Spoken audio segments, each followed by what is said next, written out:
Vida e Saúde de volta, a gente está aqui conversando sobre o autismo hoje. Dr. Iago com a gente, ele que é psicólogo e é também autista. Grau 2, é assim que se fala, Iago? Nível de suporte 2. Nível de suporte 2. Isso. Por que mudou essa nomenclatura? Quando a gente fala de grau, a gente fala de uma complexidade, como se fosse algo médico, difícil. Ok. Entendeu? O nível, ele classifica um pouco melhor. Grau de suporte, então, é o jeito correto de falar. Nível. Nível de suporte, perdão. Eu misturei as duas coisas que não era para falar, né? Sim. Nível de suporte, Nível de legal. suporte. Tem nível 1, nível 2 e nível 3. Isso. Tá. A gente não falou sobre isso quando a gente falou dos sinais ali. Isso interfere, esse nível de suporte interfere em como essa pessoa vai aprender, em como essa pessoa vai se comunicar, em como essa pessoa vai desenvolver alguma potencialidade, Iago?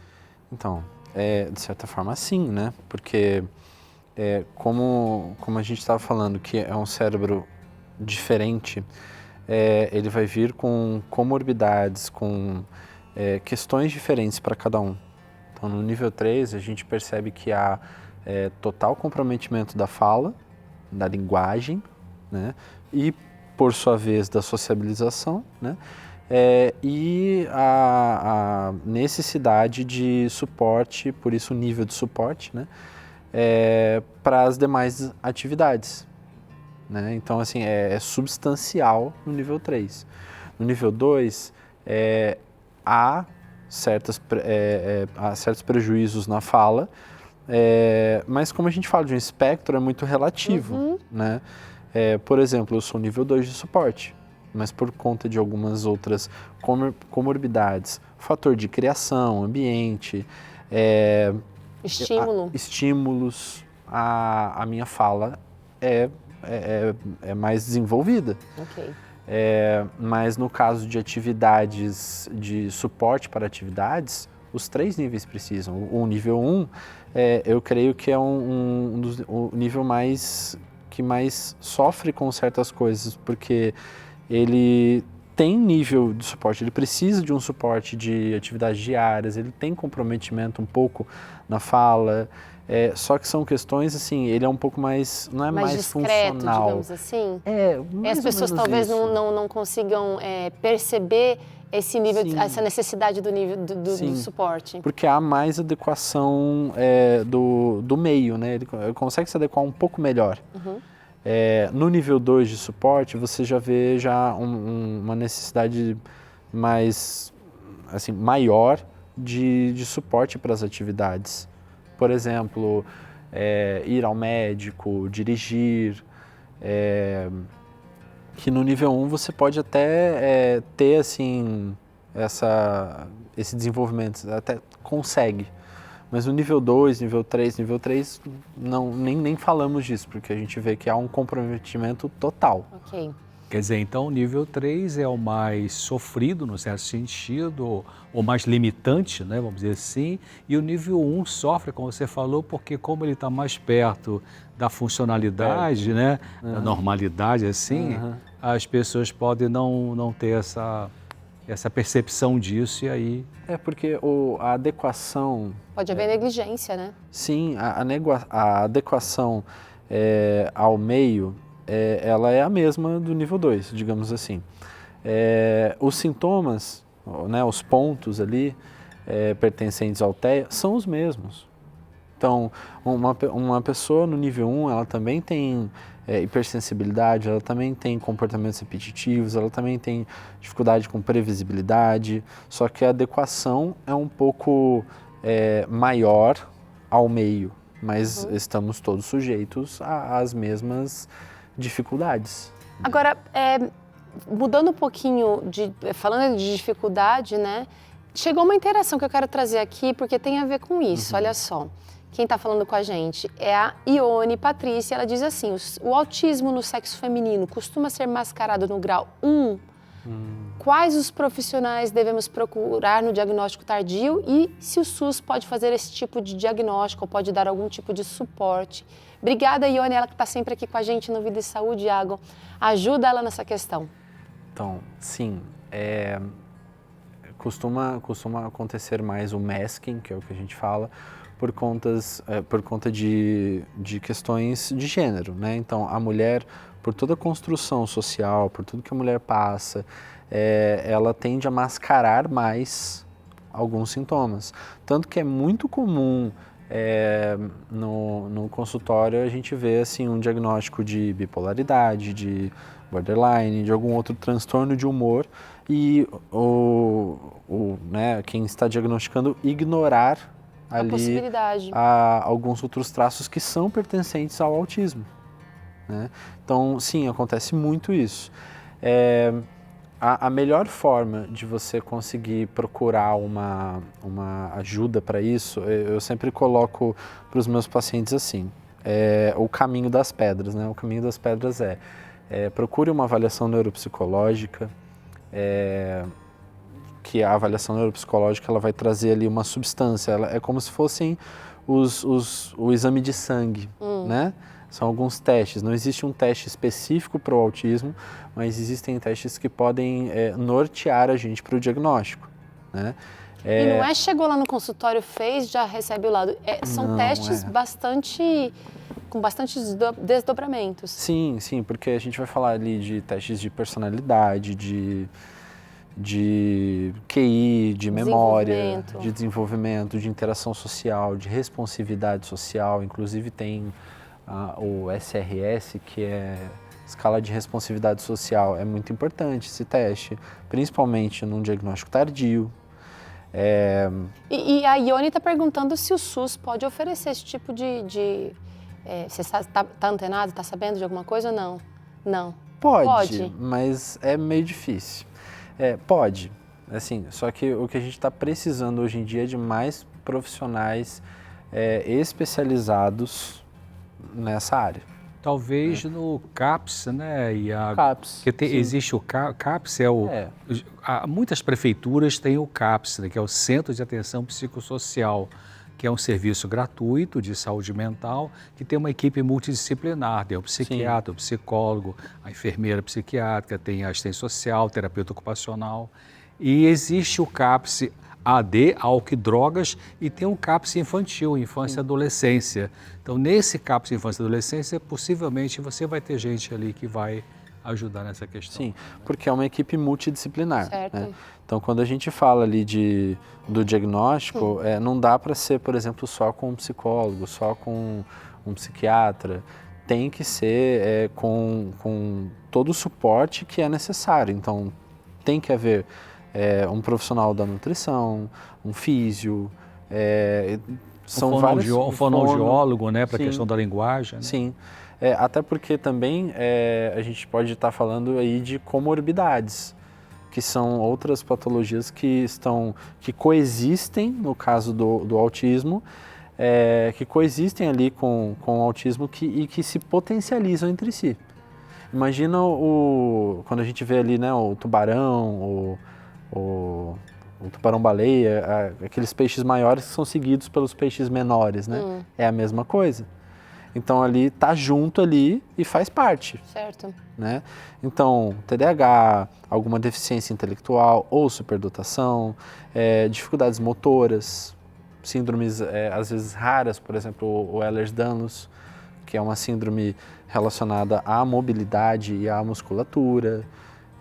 Então, a gente precisa ter uma atenção multiprofissional nesse sentido.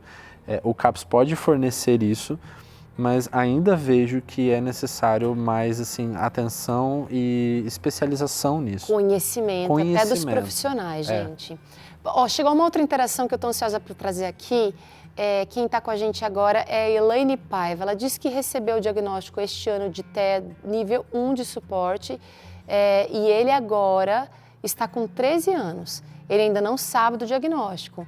Ainda vai começar com as terapias indicadas pela neuropediatra. Como pais, como lidar com esta fase? Pergunta aqui a Elaine. A gente vai trazer aqui algumas pontuações também, mas nesse primeiro momento aqui, olha, vamos trazer a primeira já? É importante investir no autoconhecimento.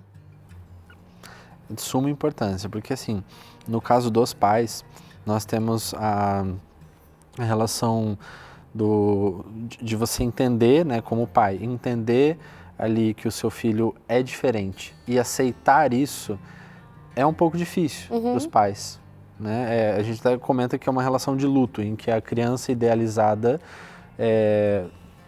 morre, sai de cena, né? E entra a criança real. Existe muita resistência para essa... muita resistência. Exatamente pela falta de conhecimento, de entender ali como funciona a rotina. Às vezes é uma criança que é muito rígida, então se o pai e a mãe prometer uma coisa para ele, ele vai querer que cumpra. Porque a palavra é importante. Previsibilidade. Previsibilidade. Se você disse, vamos no parquinho depois, e você não for no parquinho, você vai realmente desregular a criança. A criança fala, mas estava ali prometido isso, né? E na vida, essas coisas acontecem, né? Então, quando a gente está preparado, o autoconhecimento é tudo. Eu vou trazer aqui várias telas. Isso é uma coisa, antes de realmente o que acontece na realidade também, né, Iago, na família de uma criança com espectro autista, é que existe um processo dos pais saírem da negação para entrar na realidade. Então, algumas famílias são mais aceitam com mais facilidade, né, o diagnóstico, ou a possibilidade de ser diagnóstico. Outras famílias, não, isso é frescura, não, com o tempo passa, não, isso é besteira, não sei o que e tal, e ficam na negação. Então, os pais que ficam na negação é um prejuízo porque demora mais para a criança entrar no tratamento que ela precisa para melhorar, né? Inclusive, é uma coisa que a gente teria que deixar bem claro aqui. Não há um processo de cura, é uma neurodivergência. Então, muitos pais procuram N terapias que não são reconhecidas, não são benéficas, com a intenção de cura, com a intenção de extinção do sintoma. Meu filho vai deixar de ter a rigidez, meu filho vai deixar de ter sensibilidades, e não é assim. Você falava nos blocos anteriores aqui sobre comportamentos aprendidos, sobre noções aprendidas, e isso vai trazer qualidade, né? Porque o convívio, a superação, o crescimento vai acontecer, mas é importante entender, é o que a gente está tentando trazer um pouquinho aqui no Vida e Saúde, mas é muito pouco. E precisa ter cuidado, então, pessoal de casa, com essas propagandas que surgem por aí no WhatsApp e tal, né? Que é charlatanismo, né? Que são pessoas que estão querendo faturar em cima de você, mas como o Iago falou, não tem uma cura disso. Porque, só um pontinho, o que fazer? Bom, procurou avaliação neuropsicológica? Procurou um neurologista, neuropediatra ou psiquiatra para que ele dê o laudo médico. Aí a gente vai procurar os nossos direitos, tanto no ramo do direito mesmo, né, quanto direitos médicos e tudo mais, de convênio, de tempo de terapia, isso tudo é muito importante. Tendo feito isso, conhecimento na parte dos pais, de saber como aquela criança funciona, e é o funcionamento dela e não deles, é o funcionamento dela. Como ela funciona, adaptação, isso é muito importante. Conhecimento e adaptação. A melhor dica para os pais. Tá, agora a gente vai tentar ampliar esse conhecimento e adaptação através de algumas dicas práticas aqui também. Eu vou trazer aqui, respeitar os seus limites, os limites da criança, os limites dos pais também, Iago. Ninguém é super-humano aqui ainda. Sim. Fazer exercício físico tá na lista, precisa ter atividade. Ler sempre, respirar bem. Você vai comentar todos eles depois, Iago. E não decidir as coisas no calor da emoção, principalmente quando envolve uma crise, por exemplo. Sim. Nessa última, assim, é muito fácil falar, mas é difícil praticar. É muito difícil praticar, porque por isso que tem que começar realmente com autoconhecimento, como a gente estava falando. O que eu trabalho com os meus pacientes é a gente entender como são as emoções, como lidar com elas, quais são as emoções mais variadas que existem, como você poderia lidar, te dar opções, porque algo que vai facilitar é dar opções, né? Nessa questão de exercício físico, eu acho muito legal, porque uma vez eu li num artigo que nós no espectro temos uma deficiência na produção de dopamina. E aí o exercício físico, ele estimula exercício físico, tomar água, se alimentar bem, dormir cedo e fazer o bem para as outras pessoas. essas 5 coisas, elas favorecem a produção de dopamina no nosso corpo. Então é tudo que uma pessoa no espectro precisa. E uma pessoa fora do espectro também, viu, doutor? Todos nós precisamos. E é natural, né? É. Uma produção de um neurotransmissor de forma natural. Sim. Olha só, gente, o relacionamento com Deus é importante para todos nós, né? Nele a gente encontra força para enfrentar as dificuldades, para encontrar um propósito e para viver com mais significado. E nessa relação pode sim surgir alguns momentos de dúvida, alguns momentos de questionamentos, mas você sabia que Deus está disposto a ouvir cada uma das nossas questões? É isso. Na Bíblia, a palavra de Deus, você encontra muitas respostas, todas as respostas na verdade, né? E com a revista Esperança, eu creio, você vai poder entender tudo isso de maneira mais fácil. E eu quero que você receba aí na sua casa, porque eu quero muito que você abasteça a sua vida, dê um estoque aí de argumentos quando a sua fé for provada. Você quer? Você deseja isso para você também? Então liga para cá e peça a sua revista Eu Creio. Você pode ligar até às 11 da noite, nós temos aqui uma equipe esperando a sua ligação, mas anota agora o número, anota lá, ó, 0 operadora 12 21 27 31 21. Lembrando que você não paga nada pela revista Esperança Eu Creio, e aqui você vai encontrar muito. Na verdade, você vai encontrar tudo sobre Deus, mas de uma maneira assim, e a sua vida? O que tem a ver com isso, com o que está escrito lá na palavra dele?